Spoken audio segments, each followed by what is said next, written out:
እየነገር ደወሉልኝ ነጣ ሕክምና አለ መጣሁ አመጡኝ በነጣ መኪና መጣሁ መልሼ በኋላ በራሴ ተሳፍሬ ሄድ አይኔ ጥፍት ብሎ ነበር መነጥር ገዛሁ ይሄው ሁሉ ሕክምና ዕውቀት ያገኘሁት ጤና ዕውቀት ያገኘሁት በእናንተ ነው እዚህ ዴይኬር በሚቆዩበት ወይም በህፃናት እንክብካቤ ማቆያት ላይ በሚቆዩበት ላይ ኮምፖነንቱ ፉሊ ፍሌጅድ ቢሆን የወደፊቱ የአገራችን ዕጣ ፈንታ የሰው ሀብት ልማት ላይ የተሻለ እንደሚሆን አሁን ይሄን ነገሮችን ከመቀነስ አንጻር ትልቅ ድርሻ እንደሚኖረው ውጤቱ ያሳያል። አሜሪካ በኢራን ላይ በ11ኛ ሌሊት ያካሄደችውን የአየር ላይ ጥቃት ማጠናቀቋን ስታስታውቅ በሁለቱ ሀገራት መካከል ያለው ጦርነትና ውጥረት ይበልጥ እየተባባሰና አድማሱን እያሰፋ መጥቷል። የአሜሪካ ማዕከላዊ ዕዝ እንዳስታወቀው ይህ የ11ኛው ሌሊት ጥቃት ለ75 ደቂቃዎች የዘለቀ ሲሆን በዋናነት ኢራን በሆርሙዝ ባህረ ሰላጤ በሚጓዙ የንግድ መርከቦች ላይ ያላትን ስጋት የመፍጠር አቅም ለመቀነስ ያለመ ነው። ሰላም ጤና ይስጥልን ውድ የሀገሬ ቴሌቪዥን ተመልካቾቻችን ሀገሬ ዜና ጀምሯል። የተለያዩ የሀገር ውስጥና ዓለም አቀፍ መረጃዎችን ይዘን ቀርበናል። ከዜናዎቹ ጋር ዳግም ተገኝ ነኝ። በመጀመሪያም ቀዳሚ ወዳደረግናቸው መረጃዎች አለፍን።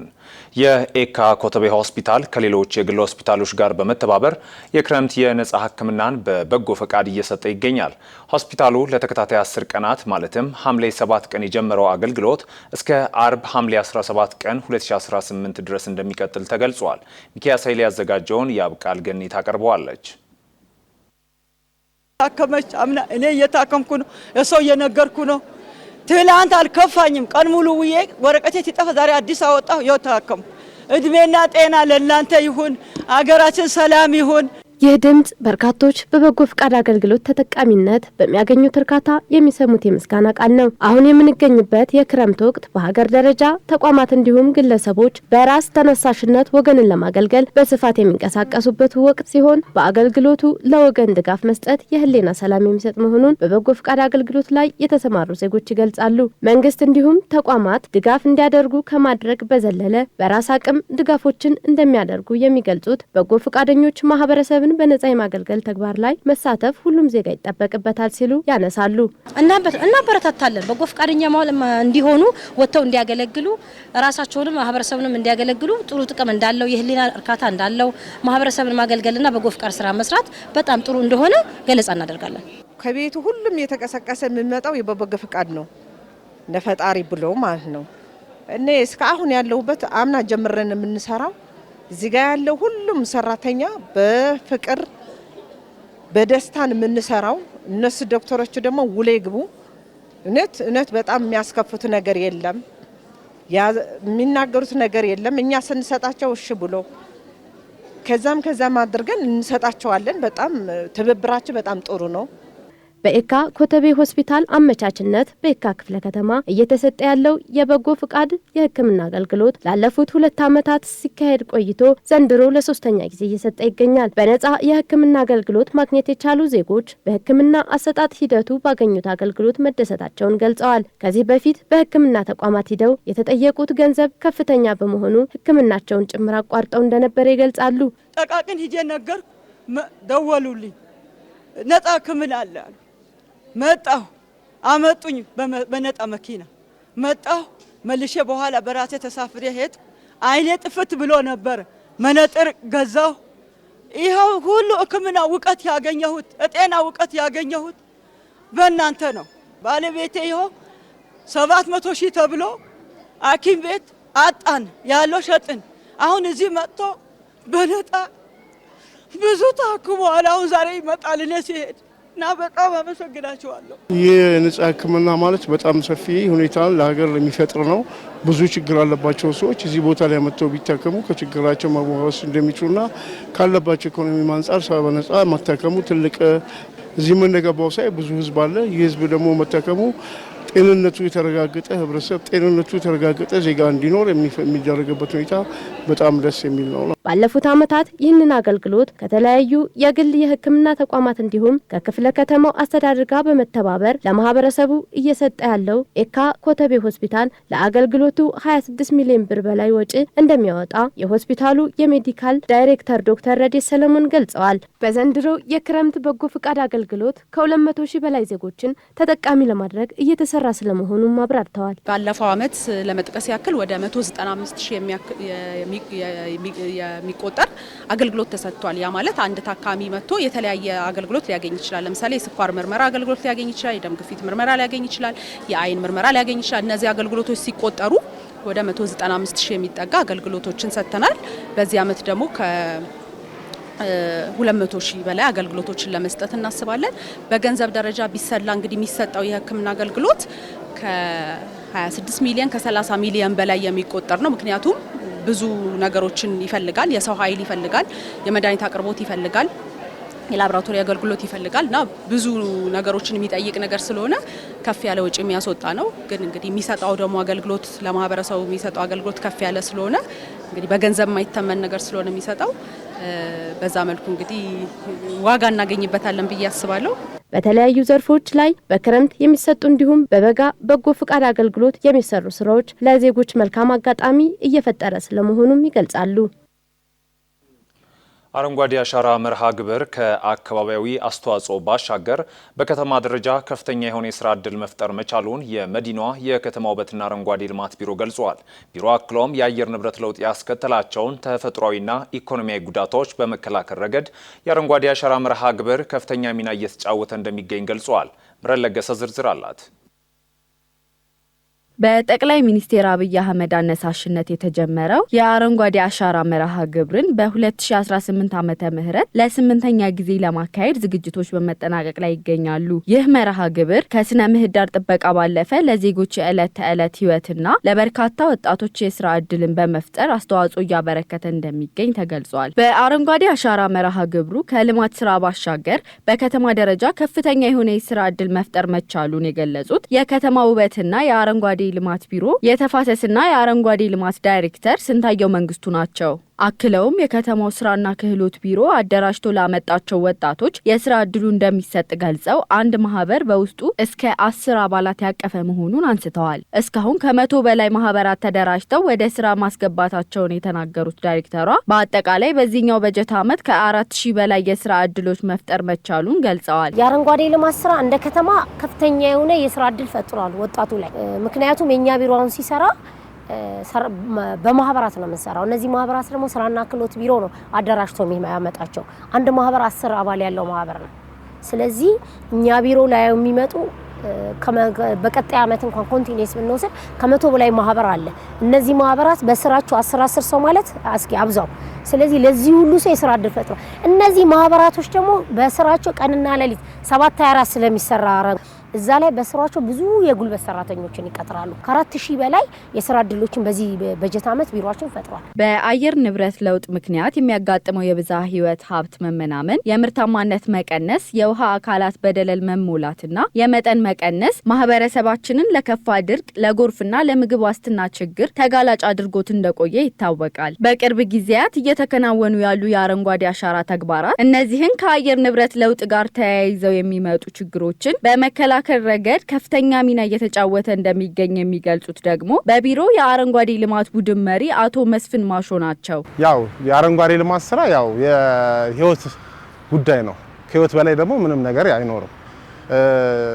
የአካባቢያችን አየራችን ሜንቴን ከተደረገልን እኛ ምን ተነፍሰው የምናስወጣው ነገር ንጹህ አየር የምናገኝ ከሆነ ከዚህ በላይ ጤንነትም የለ ወደ ኪስ መጠበቅን ማይጠበቅም። ምክንያቱም ማህበረሰቡ ህዝቡ የሚጠቀምበት ወይም ደግሞ እንዲዝናናበት የሚደረግበት ኢንቫይሮንመንት ተፈጥሯል። የዘንድሮ የአረንጓዴ አሻራ መርሃ ግብር ከጥቂት ሳምንታት በፊት ጅማሮውን ማድረጉ የሚታወስ ሲሆን መርሃ ግብሩ ካለው ትልቅ ሀገራዊ የልማት ፋይዳ ባሻገር ዓለም አቀፍ ትኩረትን እያገኘ ቀጥሏል። በመንግስት የሚደገፉ የህፃናት ማቆያዎች እናቶች ልጆቻቸውን ደህንነቱ በተጠበቀ ስፍራ አስቀምጠው ወደ ስራ በመሰማራታቸው 55 በመቶ ያህሉ አዳዲስ ስራዎች ላይ እንዲሰማሩ እድል መፍጠሩ ተነግሯል። ህፃናቱ ተገቢውን እንክብካቤ አግኝተው እንዲያድጉና እንደ መቀንጨር ያሉ የእድገት ውስንነቶችን ለመቀነስም ትልቅ ድርሻ እንዳለው ተገልጿል። ደምሶች ፈራው በህፃናት ቅድመ ልጅነት እድገትና እንክብካቤ ላይ የሚደረግ ኢንቨስትመንት የሀገርን የረጅም ጊዜ ኢኮኖሚ ከመገንባቱም በላይ አስተማማኝ ትውልድን ለመፍጠር ከፍተኛ ፋይዳ እንዳለው ተገልጿል። በፖሊሲ ጥናት ኢንስቲትዩት ከፍተኛ ተመራማሪና የማህበራዊ አካታችነት ማዕከል ኃላፊ ዶክተር ደሳለኝ አንሼሶ እንደገለጹት በተደረጉ ጥናቶች መሰረት የህፃናት እንክብካቤ ማዕከላት መስፋፋታቸው የወላጆችን በተለይም የሴቶችን ማህበራዊና ኢኮኖሚያዊ ተጠቃሚነት ማሳደጉን ጠቁመዋል። በተለይም በመንግስት የሚደገፉ የህፃናት ማቆያዎች እናቶች ልጆቻቸውን በታመነ ቦታ አኑረው ወደ ስራ በመሰማራታቸው 55 በመቶ ያህሉ አዳዲስ ስራዎች ላይ እንዲሰማሩ እድል መፍጠሩን ተናግረዋል። በሴቶች ኢኮኖሚክ ኢምፓወርመንት የምንላቸው በተለይም ፓብሊኩ ጋር ከሆኑ በጣም አዲስ ስራ ላይ የመግባት እድላቸው በጣም ሰፊ ነገር እንዳለ ውጤቱ ከ55% ኦልሞስት ወደ አዳዲስ ስራዎች ላይ እንደገቡ ያሳያል። እነዚህ ደግሞ መንግስት መስሪያ ቤት ላይ የሚሰሩት ተቋማት ላይ የሚሰሩት ደግሞ በስራ ቦታ ላይ ምንድነው ፐርፎርማንሳቸው ኢፊሺየንሲያቸው ስራ ቦታ ላይ መቆየታቸው ስራቸውን ራሱ በልጅ ምክንያት ልጅ ሲመጣ ደግሞ ያው ስራ ማቋረጥ የሚባሉ ነገሮችም የሚመጣውን ነገር ከመቀነስ አንፃር ትላልቅ የሆኑ የተሻሉ ስራዎችን እየሰራ እንደሆነ ይሄ ስራ በደንብ ያየንበት ነው። ዶክተር ደሳለኝ አክሎም በስራ ቦታዎችና በማህበረሰብ አቀፍ ደረጃ የህፃናት ማቆያዎች መስፋፋታቸው የሰራተኞችን ምርታማነት ከመጨመሩም በላይ ህፃናት ከ4 ዓመት በታች ባለው እድሜያቸው ተገቢው እንክብካቤን አግኝተው እንዲያድጉና እንደ መቀንጨር ያሉ የእድገት ውስንነቶችን ለመቀነስ ትልቅ ድርሻ እንዳለው አብራርተዋል። በጣም ትልቅ ኢንቨስት ቢደረግ ትልቅ ውጤት የሚገኘው በዚህኛው እድሜ ነው።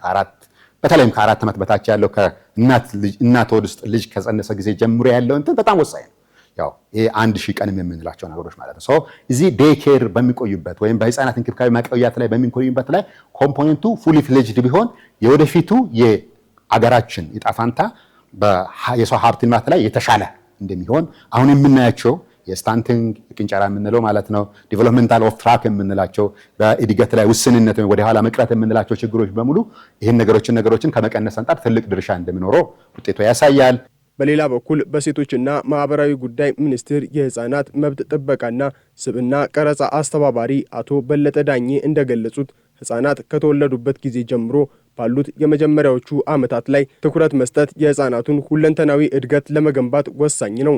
አቶ በለጠ አክሎም የተለያዩ ጥናቶች እንደሚያመለክቱት በህፃናት ላይ የምናደርጋት እያንዳንዷ $1 ኢንቨስትመንት እስከ 13 እጥፍ የሚደርስ ከፍተኛ ትርፍና ምላሽ ያስገኛል ብለዋል። እንደ ሀገር ህፃናት ላይ የሚደረጉ ኢንቨስትመንቶች ትርፉ በጣም ከፍተኛ ነው። ስለዚህ የመጀመሪያ አጀንዳቸው እንዲያደርጉት ይህንን በማድረግ ደግሞ ጥሩ ውጤቶች እየተመዘገበ ያለበት ሂደቶች አሉ። ክልሎች ላይ እንደምታዩት የኢሲዲ ስንል እንግዲህ የእንትንንም ጉዳይ ያካትታል።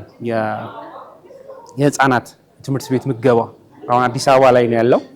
በሌሎችም ክልሎች ላይ በተዘዋወረን ባየንበት ሂደት የተወሰኑ ህፃናትን ተጠቃሚ እያደረጉበት የህፃናት መዝናኛ መጫወቻ ስፍራዎች እየተስፋፉ የመጡበት የህፃናት የቀን ማቆያዎች በተለይ የመንግስትና የማህበረሰብ የቀን ማቆያዎች የተስፋፉ የመጡበት ሂደቶችና ውጤት እየተመዘገቡበት ያለበት ሂደት ነው። በመሆኑም አገር አቀፍ የህፃናት መዝናኛና ማቆያ ቦታዎችን ከነበረበት 350 ወደ 3000ና ከዛ በላይ በማስፋፋት ከ2 ሚሊዮን በላይ ህፃናትን ተጠቃሚ ማድረግ እንደተቻለም ገልጸዋል። በአሁኑ ጊዜ እንግዲህ ከ3000 በላይ የህፃናት የቀን ማቆያዎች በመላ ሀገሪቱ ይገኛሉ። በተለይ የህፃናት መዝናኛ መጫወቻ ስፍራዎችን ቦታዎችን ከማስፋፋት አኳያ እንደ ሀገር ከነበረበት ከ350 ወደ 5000 እና ከዛ በላይ እንዲስፋፋ የተደረገበት በዚህም ከ2 ሚሊዮን በላይ ህፃናት ተጠቃሚ የደረጉበት በህፃናት ክብካቤ ማዕከላት ከ300,000 በላይ የህፃናቶች አገልግሎት እያገኙ ያሉበት በአጠቃላይ የቀዳማይ ልጅነት እንክብካቤና የማቆያ ማዕከላት መስፋፋት አገራዊ የሰው ሀብት ልማትን ለማረጋገጥና ያደገች አገርን ለመገንባት መሰረታዊ እርምጃ መሆኑ ተመላክቷል። አሜሪካ በኢራን ወታደራዊና የኃይል ማመንጫ ተቋማት ላይ ያነጣጠረውን የ11ኛ ሌሊት የአየር ላይ ጥቃት ማጠናቀቋን አስታውቃለች። ኢራንን በበኩሏ በቀጠናው በሚገኙ የአሜሪካ የጦር ሰፈሮች ላይ የአጸፋ ጥቃት መፈጸሟን ገልጻለች። ከዚሁ ጋር በተያያዘ እስካሁን $37.5 ቢሊዮን ወጪ መደረጉን የአሜሪካ የመከላከያ ሚኒስትር ፔት ሄግሴት አስታውቋል። ኃይለ ገብርኤል ታደሰ አሜሪካ በኢራን ላይ በ11ኛ ሌሊት ያካሄደችውን የአየር ላይ ጥቃት ማጠናቀቋን ስታስታውቅ በሁለቱ ሀገራት መካከል ያለው ጦርነትና ውጥረት ይበልጥ እየተባባሰና አድማሱን እያሰፋ መጥቷል። የአሜሪካ ማዕከላዊ ዕዝ እንዳስታወቀው ይህ የ11ኛው ሌሊት ጥቃት ለ75 ደቂቃዎች የዘለቀ ሲሆን በዋናነት ኢራን በሆርሙዝ ባህረ ሰላጤ በሚጓዙ የንግድ መርከቦች ላይ ያላትን ስጋት የመፍጠር አቅም ለመቀነስ ያለመ ነው። ጥቃቱ የኢራንን ወታደራዊ ማዕከላት ኢላማ አድርጓል ተብሏል። በበርካታ የኢራን ከተሞች ፍንዳታዎች መሰማታቸውን የሀገሪቱ መንግስታዊ ሚዲያ ዘግቧል። ከነዚህም ውስጥ የኢራን ብቸኛ የኒኩለር ኃይል ማመንጫ በሚገኝበት ቡሼር ግዛት ውስጥ የሚገኝ የኤሌክትሪክ ጣቢያን ጨምሮ 3 ቦታዎች በአሜሪካ ጥቃት እንደደረሰባቸውም ተገልጿል። የኢራን ጦር በበኩሉ የአጸፋ ጥቃት መፈጸሙን አስታውቋል። የኢራን ጦር ባወጣው መግለጫ በዮርዳኖስ አዝራቅ በሚገኘው ሙዋፋቅ ሳልቲ የአየር ሰፈር ላይ የሚገኙ የአሜሪካ ጦር የመኖሪያና የበጎ አድራጎት ህንፃዎችን እንዲሁም የመሳሪያ ማከማቻዎችን በድሮን መምታቱን ገልጿል። በተጨማሪም በባህሬን ሼኪሳ የአየር ሰፈር የሚገኙ ትላልቅ የመሳሪያ ማከማቻዎችና የከባድ አውሮፕላን የጥገና ቦታዎች ኢላማ መደረጋቸውንና በኩዌትም የአሜሪካ ወታደራዊ ተቋማት ላይ ጥቃት መፈጸሙን አመልክቷል። ይሁን እንጂ ሮይተርስ የእነዚህን ጥቃቶች ዝርዝር ወዲያውኑ ማረጋገጥ አለመቻሉን ገልጿል። የጦርነት የካቲት 28 አሜሪካና እስራኤል በኢራን ላይ ጥቃት መክፈታቸውን ተከትሎ የጀመረ ሲሆን በመካከል በሚያዝያ ወር አድርገውት የነበረውን ስምምነት በዚህ ወር መጀመሪያ ላይ መፍረሱን ተከትሎ ሁለቱም ወገኖች እርስ በርስ ጥቃት ሲሰነዝሩ ቆይተዋል። በአሜሪካና በእስራኤል ጥቃት እንዲሁም በእስራኤል የሊባኖስ ጥቃት እስካሁን በሺዎች የሚቆጠሩ ሲገደሉ በሚሊዮኖች የሚቆጠሩ ተፈናቅለዋል። በቅርቡ በአሜሪካ በተፈጸመው ጥቃት ብቻ 50 የኢራን ሰላማዊ ሰዎች መሞታቸውንና 500 መቁሰላቸውን የኢራን ጤና ጥበቃ ሚኒስቴር ባለስልጣን አስታውቋል። በአሜሪካ በኩል ደግሞ በኢራን ጦርነት የሞቱ የአሜሪካ ወታደሮች ቁጥር 18 የደረሰ ሲሆን ከእነዚህ ውስጥ 4ቱ በዮርዳኖስና ኢራቅ በሚገኙ የጦር ሰፈሮች ላይ በተፈጸሙ ጥቃቶች የተገደሉ ናቸው። በተጨማሪም ወደ 430 የሚጠጉ የአሜሪካ ወታደሮች ቆስለዋል። ፔንታጎን እንዳስታወቀው ከሐምሌ 7 ወዲህ 100 ወታደሮች የቆሰሉ ሲሆን ከእነዚሁ 96 በመቶዎቹ ወደ ስራቸው ተመልሰዋል። ፕሬዚዳንት ዶናልድ ትራምፕ ባለፈው ሳምንት መጨረሻ በአሜሪካ ወታደሮች ላይ የደረሰውን ሞት ተከትሎ በኢራን ላይ የበቀል እርምጃ እንደሚወስዱ ዝተው ነበር። ይህንንም ተከትሎ ለ11ኛ ሌሊት ጥቃቱን ሰንዝሯል። ትራምፕም በኢራን ላይ የሚመቱ ኢላማዎችን ወደ ኃይል ማመንጫዎችና ድልድዮች እንደሚያሳልፉ እንዲሁም የኢራንን የካርግ ደሴት የነዳጅ ማዕከል ለመቆጣጠር የምድር ጦር እንደሚልኩ አስታውቀዋል። ፒካከስ ማውንቴን በመባል የሚታወቀውና ከኒኩለር ፕሮግራም ጋር ግንኙነት አሉ የሚባለውን ትልቅ የከርሰ ምድር ጣቢያን በቦምብ እንደሚደበድቡም አስጠንቅቀዋል። ትራምፕ ማክሰኞ ዕለት አሜሪካ ይህንን የተራራ ላይ ተቋም በቅርቡ እንደምታጠፋው ተናግረዋል። እንደ አውሮፓውያን አቆጣጠር በ1949 የጄኔቫ ስምምነት መሰረት ለሲቪሎች አስፈላጊ የሆኑ ቦታዎች ላይ ጥቃት መሰንዘር የተከለከለ በመሆኑ ትራምፕ በተደጋጋሚ የሚያደርጉትን ሲቪል መሰረተ ልማቶችን የማጥቃት ዛቻ የዓለም አቀፍ ሕግ ባለሙያዎችና ተቾች የጦር ወንጀል ሊሆን እንደሚችል አስጠንቅቀዋል። ይህ በእንዲህ እንዳለ የአሜሪካ የመከላከያ ሚኒስትር ፒት ሄግሴት ማክሰኞ ዕለት ለኮንግረሱ እንደተናገሩት እስካሁን ድረስ በኢራን የተደረገው ጦርነት 37.5 ቢሊዮን ዶላር በላይ ወጪ ተደርጎበታል። ባለሙያዎች ግን ለሲኤንኤን እንደተናገሩት ትክክለኛ ወጪ ከዚህም በጣም ሊበልጥ ይችላል። ሄግሴት ይህንን የተናገሩት ከባድ የቦምብ ድብደባዎች እንደገና ከጀመሩ ወዲህ ለመጀመሪያ ጊዜ ተጠራጣሪ የሆኑ የህግ አውጪዎችን ፊት ለፊት ባገኙበትና ተቀባይነት ላጣው ጦርነት አስቸኳይ የገንዘብ ድጋፍ ለመጠየቅ በቀረቡበት ወቅት ነው። ፒት ሄግሴት ለህግ አውጪዎች እንደገለጹት ይህ 37.5 ቢሊዮን ዶላር የተወሰኑ የጦርነት ገጽታዎችን እንዲሁም እስከ መስከረም 30 ድረስ የሚጠበቁ ወጪዎችን ያካተተ ነው። ሆኖም ፔንታጎን ይህንን አሃዝ እንዴት እንዳሳለፈው ግልጽ አላደረገም። በመጋቢት ወር በወጣ መረጃ መሰረት የትራምፕ አስተዳደር የጦርነቱን የመጀመሪያ 6 ቀናት ቢያንስ 11.3 ቢሊዮን ዶላር ወጪ አድርጓል ተብሎ ተገምቶ ነበር።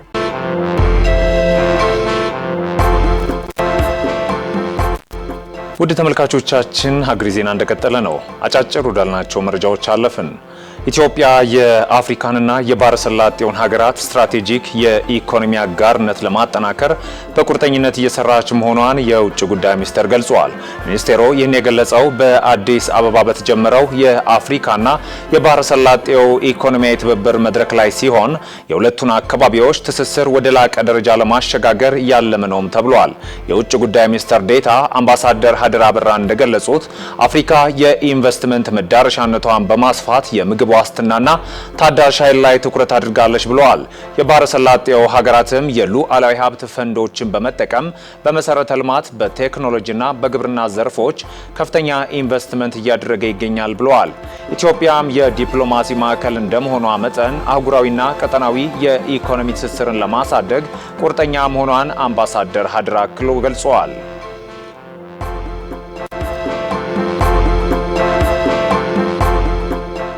የግብርና ዘርፉን ምርታማነት ይበልጥ ለማሳደግ አዳዲስ ቴክኖሎጂዎችን የመተግበሩ ስራ ተጠናክሮ ይቀጥላል ሲል የግብርና ሚኒስቴር አስታወቀ።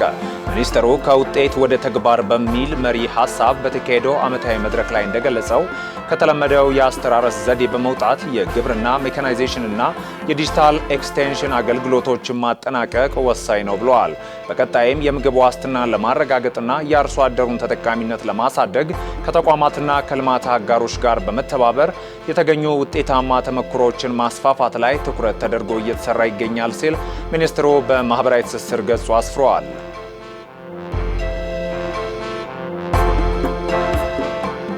የኮንስትራክሽን ዘርፍ የምርት ጥራትን ለማረጋገጥ የቁጥጥር ማዕቀፍና የቴክኖሎጂ አጠቃቀም ሊጠናከር እንደሚገባ ተገልጿል።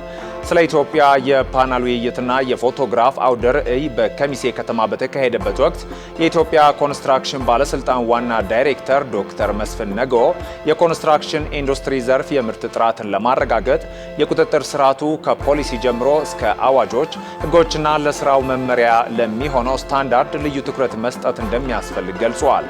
አሁን ላይ የሚታዩትን የአየር ንብረት ለውጥና የዝናብ መዛባት ችግሮች ከአካባቢ ብክለት ጋር የተያዙ በመሆናቸው በዘርፉ ላይ ጥብቅ ቁጥጥር ማድረግ እንደሚያስፈልግ ነው ያመላከቱት። ለዚህም አስገዳጅ ስታንዳርዶች ከእቅድ ዝግጅት ጀምሮ እስከ ግንባታና የመጨረሻው ምርት ጥራት ድረስ መተግበር እንዳለባቸው ዋና ዳይሬክተሩ አንስተዋል።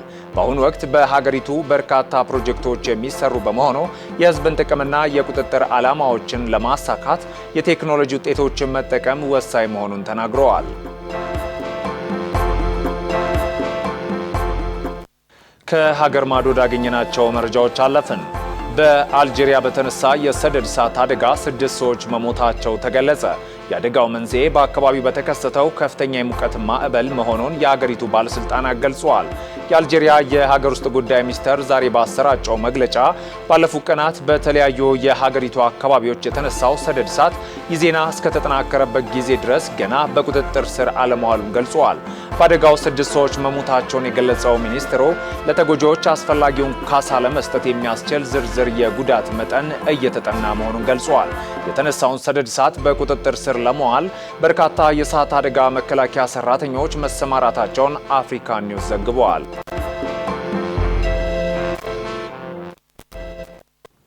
ግሪክ በቅርቡ በቀይ ባህርና በጥቁር ባህር አካባቢዎች በተፈጸሙ ጥቃቶች ምክንያት የንግድ መርከቦቿ ደህንነታቸውን እንዲያጠናክሩ አሳስባለች።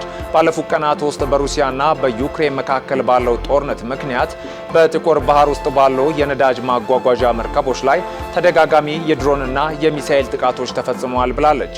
በዚህ ምክንያት የግሪክ የባህር በር ሚኒስቴር የግሪክ ባንዲራ የሚያውለበልቡና በዚያ አካባቢ የሚንቀሳቀሱ የንግድ መርከቦች ከፍተኛውን የደህንነት ጥንቃቄ እንዲተገብሩ አስጠንቅቀዋል።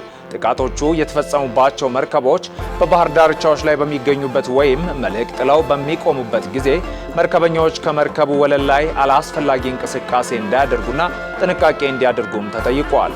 በተጨማሪም በአካባቢው ያለው የጦርነት ስጋት እየጨመረ በመምጣቱ ለባህር ላይ መርከቦች የሚከፈለው የአደጋ ዋስትና ክፍያ ማሻቀቡ ተገልጿል ሲል ሮይተርስ ዘግቧል።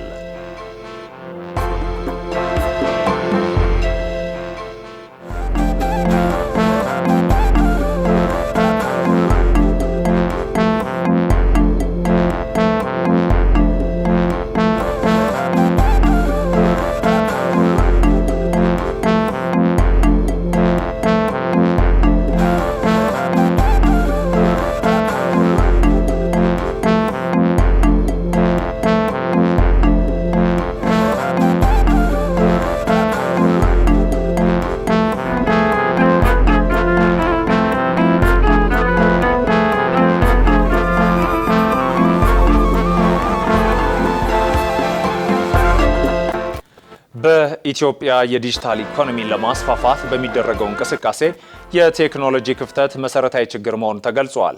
ይህ የተባለው አዲሱ የዲጂታል ፋይናንስ አገልግሎት ሰጪ ማህበር በይፋ ስራ መጀመሩና የወደፊት የትኩረት አቅጣጫዎቹን ባስተዋወቀበት የምስረታ መድረክ ላይ ነው። ቃል ኪዳን ከፋ በቢዝነስ ጥንቅሯ ተመልክተዋለች።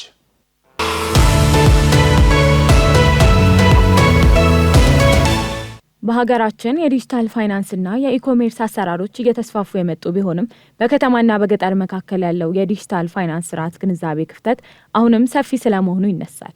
በንግዱ ማህበረሰብ አባላት በኩልም የሚታየው የዲጂታል እውቀት ማነስ ከዘመናዊ የፋይናንስ ስርዓትና ከገበያ እድሎች እንዲርቁ ስለመደረጉ ይገለጻል። ይህን በዲጂታል ፋይናንስ ስርዓት ላይ ያለውን የግንዛቤና የመረጃ ክፍተት ይሞላል የተባለው የኢትዮጵያ ዲጂታል ፋይናንስ አገልግሎት ሰጪ ማህበር ተመስርቶ ይፋ ሆኗል።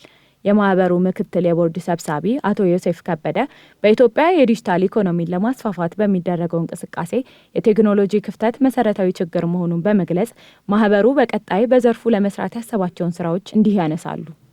ዲጂታል ሊትሬሲ የሀገራችን መሰረታዊ ችግር ነው። እዛ ላይ መስራት አለብን። እኛም አንዱ እንሰራዋለን ብለን ለርኒንግ ኤንድ ካፓሲቲ ቢልዲንግ ብለን ያስቀመጥነው መማርና ልምድ መለዋወጥ ነው ያስቀመጥነው ኦብጀክቲቭ ዲጂታል ትምህርትን ማስፋፋት ወይም ዲጂታል ሊትሬሲን ማሻሻል ወይም ማምጣት ብለን ነው የምናስበው። ስለዚህ ኢትስ ኤ ጆርኒ ዲጂታል አገልግሎት ሰጪ ማህበሮች የማህበሩ አባልም ሆነን ከአጋዥ ፓርትነር ጋር ከመንግስት ጋር በመሆን የኛም አንዱ አላማችን ነው ይሄን ለመፈጸምና አሶሲዬሽኑም በዚህ ላይ የሚሰራው ስራ እንዳለ በአላማው አስቀምጦታል ማለት ነው።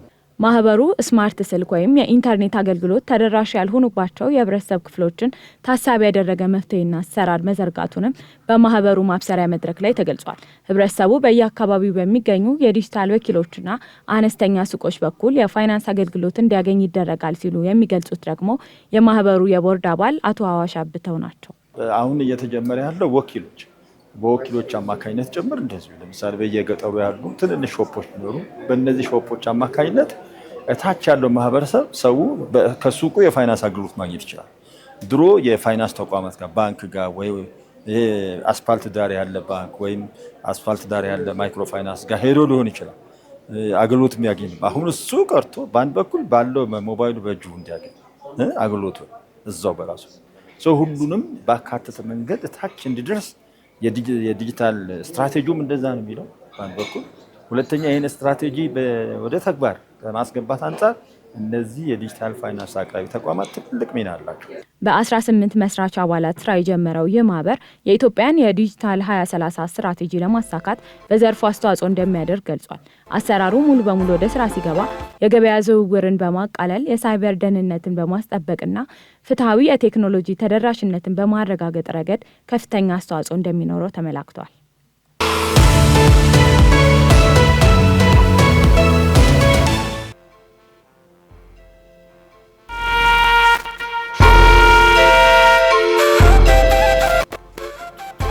Yeah.